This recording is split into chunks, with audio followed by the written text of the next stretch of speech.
Hello and welcome to WION Live Broadcast from Washington, D.C. I'm Nick Harper. Let's take a look at our top stories this hour.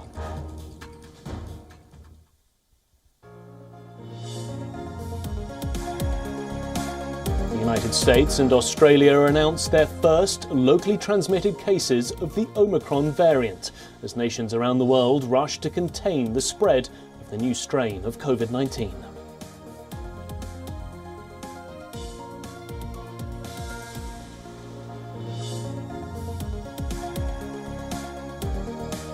The World Health Organization warns Asia-Pacific countries must boost healthcare capacity and fully vaccinate their people to prepare for a surge in COVID-19 cases as the Omicron variant spreads globally.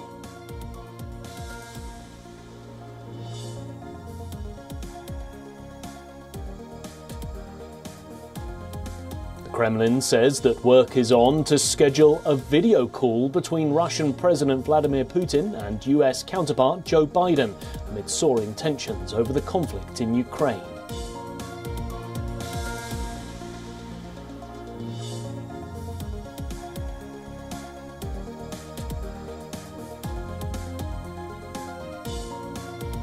Ukraine itself rejects any efforts to get it to abandon its plans to join NATO, as well as any guarantees sought by Russia to ease tensions on the border.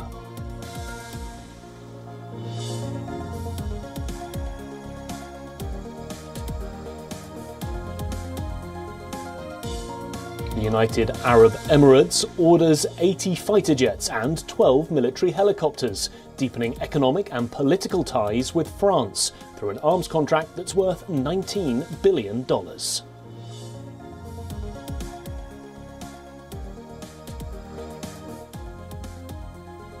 No. I would never point a gun at anyone and pull a trigger at them, never. And actor Alec Baldwin says he does not feel guilty for the fatal shooting of a cinematographer on the set of his Western movie Rust, saying he would have killed himself if he believed it was his fault.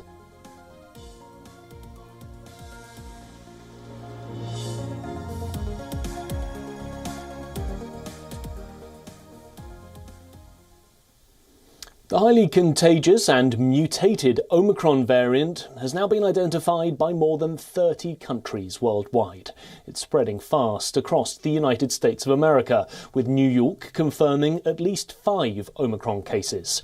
President Joe Biden has shifted away from his booster shot campaign and has vowed to fight the new variant with, and I quote, science and speed. He's announced a pandemic strategy to confront a potential winter surge, which includes more vaccination centres, booster shots and free at-home COVID tests. New testing requirements have been announced for travellers.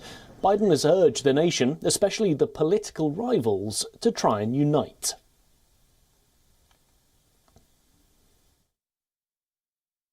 Today, I'm back to announce our action plan to battle COVID-19 this winter. Not that any of it's a surprise to any of you, because it's the combined advice from all of you that we developed this plan. And it doesn't include shutdowns or lockdowns, but widespread vaccinations and boosters and testing and a lot more. The Biden action plan says that international travellers who will be entering the United States be tested within 1 day of flying. This will apply to all Americans and all foreign travellers, regardless of their vaccination status. Mask mandates have been extended on aeroplanes, trains and other public transport. This rule will stay in place now until mid-March. White House Press Secretary Jen Psaki has said that testing and vaccine requirements could eventually be added to domestic flights as well. The state of Hawaii is the latest one to confirm a case of Omicron. Before this, New York confirmed 5 new cases. This brings the total number of cases of this strain to 9.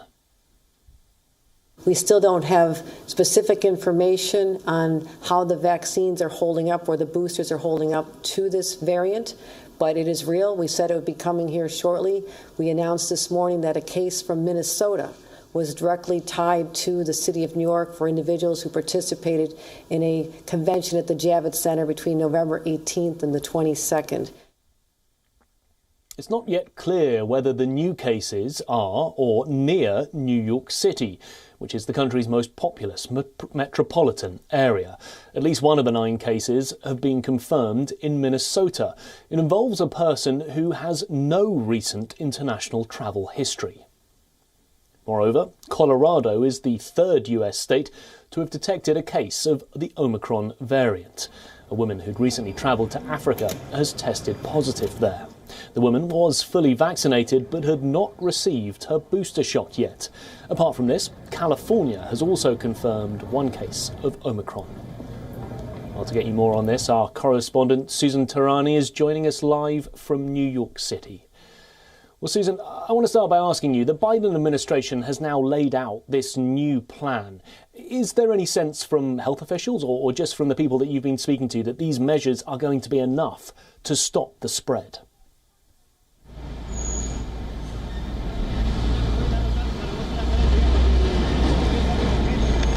So, Nick, as you mentioned, there isn't much known about this new variant, and it'll take about a few weeks until, according to health officials and health leaders in the United States, to understand more about how vaccines and the current vaccines on the market and available will be effective against the new variant. However, the fact that the Biden administration and President Biden himself laid out this new plan, and part of this plan is free at-home testing to be covered by health insurance companies, perhaps is an acknowledgement by the White House that his strategy of vaccination and vaccine mandates haven't been as effective as he had hoped in curbing this virus. And he's moving towards more testing for individuals across the United States because a lot of people have made up their mind and they lean towards getting the weekly testing as opposed to being pressured into vaccination and vaccine mandates. And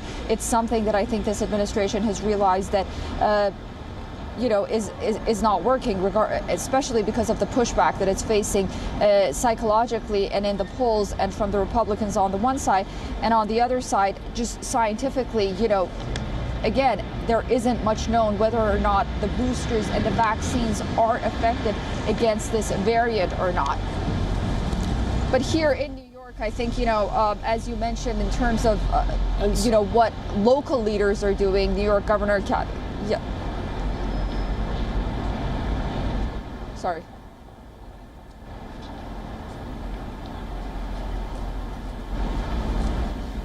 And Susan, we're seeing more cases appearing, I guess, in more states, as you mentioned, and in New York as well, really seeing more cases by the hour, by the day. How concerned are people when so much is unknown about this new variant? How concerned are people about what they're seeing?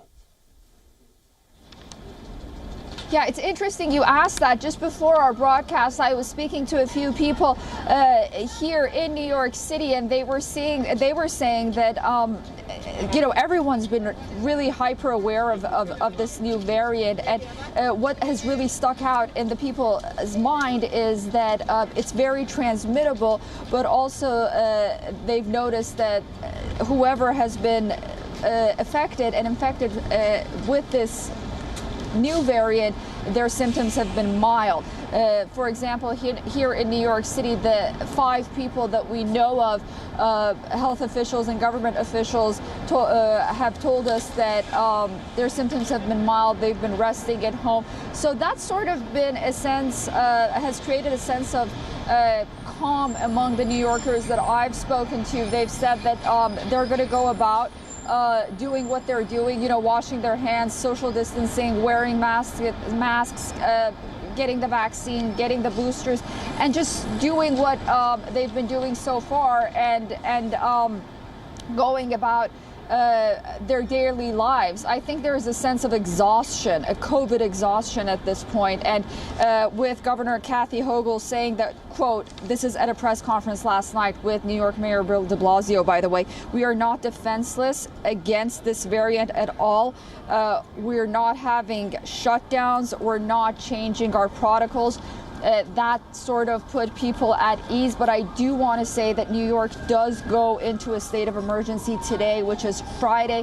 What that means is that city officials and local officials and state officials will be on a state of high alert, and hospitals who will have beds, who will not have, I'm sorry, who will have less than 10% available beds will have to halt elective surgeries in order to have available beds for possible COVID patients.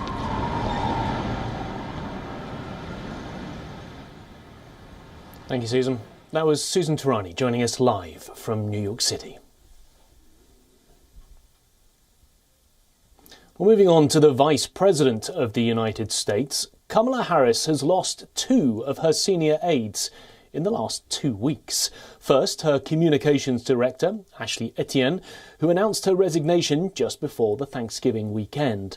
And secondly, her chief spokesperson and senior advisor, Simone Sanders. Kamala Harris's allies have claimed that these departures were long planned and not part of any problems in the office. 2 random departures, though, in less than a year into her term is significant and could highlight some tensions in the West Wing. And outside of the White House, Vice President Harris is also going through a difficult period politically. Reports suggest that she's struggling with the delicate issues assigned to her, such as voting access for minorities and the migration crisis on the southern border. And her team has reportedly been labouring under internal tensions. Reports claim that they're suffering from strained relations with members of President Joe Biden's team. Here in Washington, political commentators have started to speculate openly about the vice president's political future. For now, things seem to be getting worse, though not better. And a belief that help is on the way.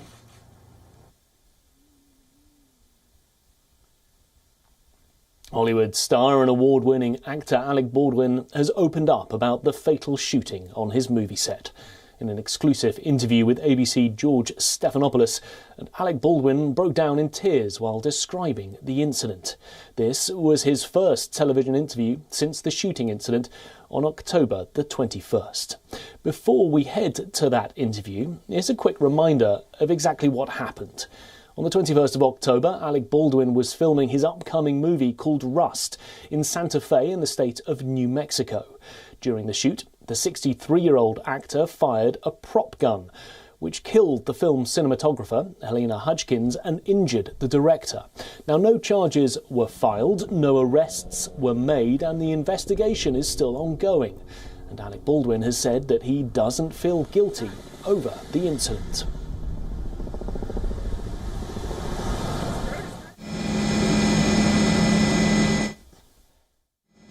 Do you feel guilt? No. I feel that there is. I feel that someone is responsible for what happened, and I can't say who that is, but I know it's not me. I mean, I honest to God, if I felt that I was responsible, I might have killed myself if I thought I was responsible. Well, the trigger wasn't pulled. I didn't pull the trigger. So you never pulled the trigger? No. I would never point a gun at anyone and pull a trigger at them. Never. That was the training that I had. You don't point a gun at me and pull the trigger. I'm holding the gun where she told me to hold it, which ended up being aimed right below her armpit. It was what I was told. I don't know. This was a completely incidental shot, an angle that may not have ended up in the film at all. But we kept doing this, and so then I said to her, now in this scene, I'm going to cock the gun. And I said, do you want to see that? And she said, yes. So I take the gun and I start to cock the gun. I'm not going to pull the trigger. I said, do you see that? She goes, well, just cheat it down and tilt it down a little bit like that. And I cock the gun. I go, can you see that? Can you see that? Can you see that? And she says, and then I let go of the hammer of the gun and the gun goes off. I let go of the hammer of the gun and the gun goes off. At the moment, the decisive That was the moment the gun went off, yeah. That was the moment the gun went off. The Chinese ride-hailing company Didi has been delisted from the New York Stock Exchange. Didi's move and the new rules mark an escalation in the financial decoupling between the US and China. Now, Didi is another Chinese company that has departed from American exchanges. The company known as Didi Global has begun preparations to relist in Hong Kong. This announcement is a major concession in the company's bid to mend its relationship with China's cybersecurity regulator. Let's take a quick look at Didi Global's journey to growth and downfall. Ride-hailing giant Didi Global announced on Friday that it will be delisting from the New York Stock Exchange, giving into pressure from Chinese regulators worried about data security. The company instead will be pursuing an initial public offering in Hong Kong. Didi was already facing heat from Beijing when it decided to push ahead with its $4.4 billion IPO back in June, despite being asked to put those plans on hold. That's as authorities were investigating the company's data practices.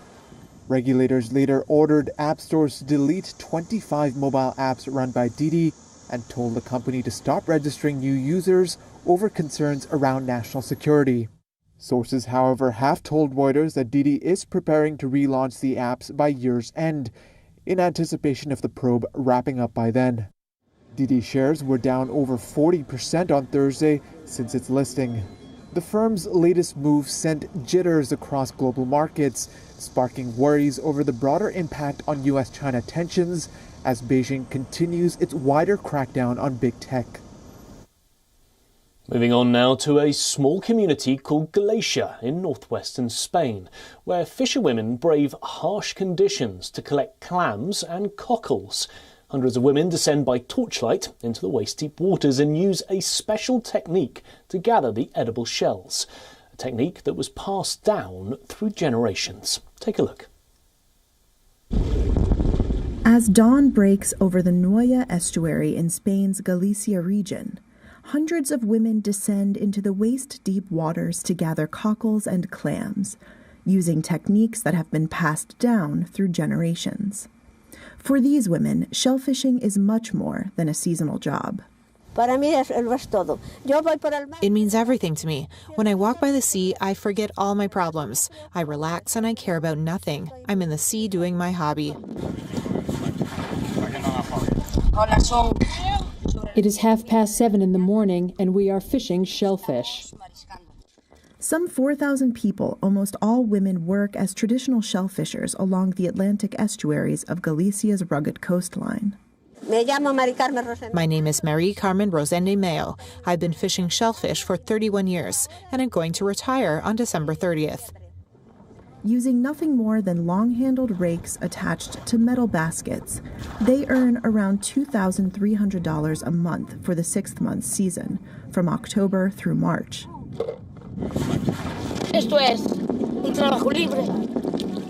This is a freeing job. You are like a seagull. You are free. This always drew my attention since I was a little girl. The practice is strictly regulated by a European Union-funded project focused on the sustainability of shellfish stock. Only licensed shellfishers can participate. We have to really take care of the sea, because it is the livelihood of many people, especially in this estuary. At the end of the day, each woman's catch is weighed and shipped off.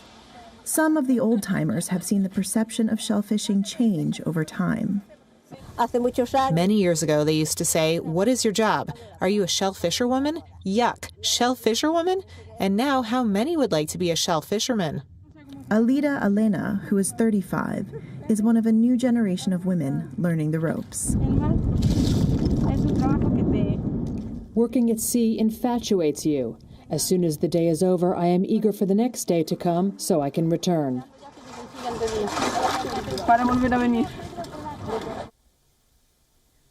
The national Christmas tree has been lit up at the White House. New COVID-19 variants have not affected Christmas cheer for the Bidens this year. The President and the First Lady ushered in the holiday season at a tree lighting ceremony with a special entertainment programme on the South Lawn Ellipse. We leave you with these visuals. I'm Nick Harper in Washington, D.C. Thanks, as always, for watching.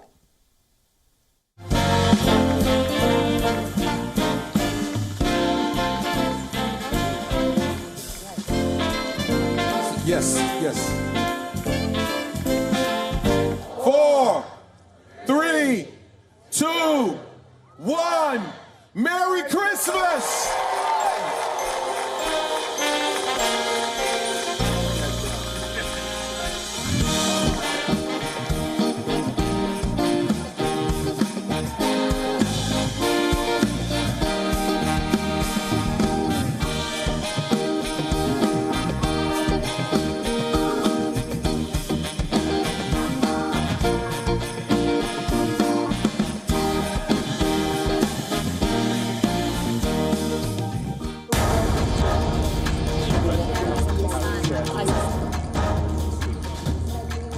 many other... This is great, Arab.